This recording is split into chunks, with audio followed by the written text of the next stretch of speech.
பிறப்பிச்சது. வீடு வீடா இராணுவத்தினர் புகுந்து இளைஞர்களை அழைச்சிட்டு போனாங்க. ஆனா இந்த ஏழை விவசாயியோட மகனுக்கு கால் உடைஞ்சிருந்ததால அவனை மட்டும் விட்டுட்டு போயிட்டாங்க. இதை பார்த்த எல்லா ஊர் மக்களும் இந்த விவசாயியோட அதிர்ஷ்டத்தை பார்த்து புகழ்ந்தாங்க.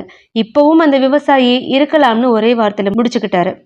இந்த விவசாயி எந்த சூழ்நிலை வந்தாலும் இருக்கலாம்னு ஒரே பதில் மட்டும்தான் சொல்றாரு. ஏன்னா அவர் எல்லா சூழ்நிலையிலும் ஒரே மாதிரியான மனநிலையை கொண்டிருந்தாரு.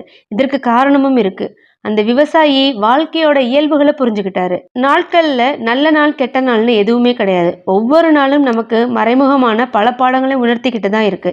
நல்லது கெட்டது ரெண்டுமே நாணயத்தோட ரெண்டு பக்கங்கள் மாதிரி. கஷ்டமான சூழ்நிலைகள்ல இது நிரந்தரம் இல்லை, நாளைக்குன்னு ஒரு நாள் இருக்கிறத மறக்க வேண்டாம். அதே மாதிரி சந்தோஷமான சூழ்நிலையில தலைக்கால் புரியாமலும் ஆடக்கூடாது. யாருக்கு என்ன வேணும்னாலும் நடக்கலாம்.